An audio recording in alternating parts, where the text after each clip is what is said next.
ఈనాడు మానవుడికున్న ఆయుధం vote.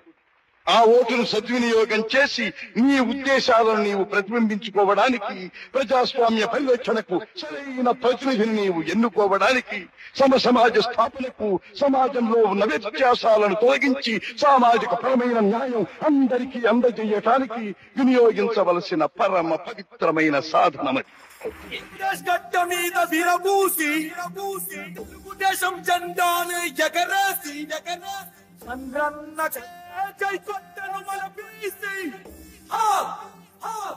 బీసీలంటే backward cost కాదు, సమాజానికి బ్యాక్ బోన్ అని ఎలుగెత్తి చాటింది తెలుగుదేశం పార్టీ. నేను ఒకటి హామీ ఇస్తున్నా, తెలుగుదేశం పార్టీకి వెన్నెముక బీసీలు.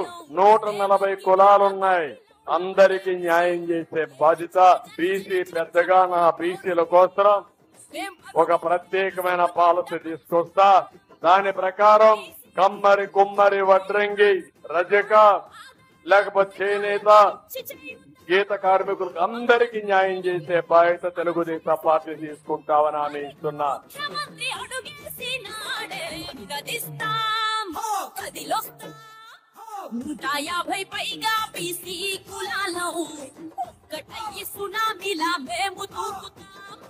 అందుకే నాడు నేడు ఎప్పుడూ తెలుగుదేశం పార్టీకి వెన్నుదన్నుగా నిలిచాయి వెనుకబడిన వర్గాలు. పటేల్ పట్వారీ వ్యవస్థ రద్దు చేసి రాజకీయాలను బీసీలకు చేరువ చేసిన ఘనత తెలుగుదేశం పార్టీకే దక్కింది. ఆత్మ అభిమానం డబ్బులతో కొనలేదు. అది తెలుగుదేశం పార్టీకి ఉన్న కార్యకర్తలు, అది తెలుగుదేశం పార్టీలో ఉన్న బీసీ నాయకులు. స్థానిక సంస్థల్లో బీసీలకు 34% రిజర్వేషన్ కల్పించి పాలనలో వారిని భాగస్వామ్యం చేసిన ఘనత కూడా తెలుగుదేశం పార్టీకే సొంతం. బాపట్ల జిల్లాలో 10వ తరగతి పిల్లాడు దారుణ హత్యకు గురయ్యాడు. 4 కిరాతకులు ఆ బాలుడిపై పెట్రోలు పోసి నిప్పు పెట్టారు. తెలుగుదేశం హయాంలో బలహీన వర్గాల ప్రజలు అన్ని రకాలుగా అభివృద్ధి బాటలో నడవగా నేడు జగన్ పాలనలో అంధకారంలో కొట్టుమిట్టాడుతున్నారు.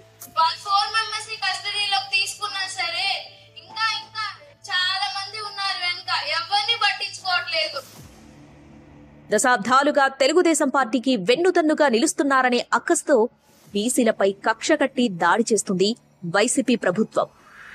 ఈ హత్య వెనకాల ఎవరున్నారో, ఎంత పెద్ద నాయకుడు ఉన్నాడో 9 నెలలు ఓపిక పట్టి తల్లి తెలుగుదేశం పార్టీ అధికారులకు వచ్చిన మొదటి 100 రోజుల్లో వాళ్ళని లోపలేసే బాధ్యత నేను తీసుకున్నాను. బీసీలు ప్రశ్నిస్తే దాడులు, నిలదీస్తే హత్యలకు పాల్పడుతూ తీవ్రంగా అణిచివేస్తున్నాయి. మరోవైపు బీసీ కార్పొరేషన్లకు నిధులు ఇవ్వకుండా నిస్తేజంగా మార్చింది. అలాంటి వైసీపీ పార్టీకి బీసీలు ఎందుకు మద్దతివ్వాలి, ఎందుకు ఓట్లేయాలి? ఇప్పుడైతే ఏదైతే ముఖ్యమంత్రిగా జగన్మోహన్ రెడ్డి ఉన్నాడో అతను అప్పుడున్న అధికార పక్షంలో ఉన్న నాయకుడు చంద్రబాబు నాయుడు మీద కొన్ని అభ్యూహాలు చెబుతూ, అబద్ధాలు చెబుతూ అధికారంలో రావడానికి బీసీలకి నేను వచ్చినాక ఉన్న 12 కార్పొరేషన్లు కాదు 56 కార్పొరేషన్లు చేస్తానని నమ్మబలికి పాదయాత్రలో ఒక దొంగ హామీ జరిగింది. ఆ హామీ నమ్మి బీసీలు కూడా ఇతను ఏదో చేస్తాడు అని చెప్పి ఒక అవకాశం ఇవ్వడం జరిగింది.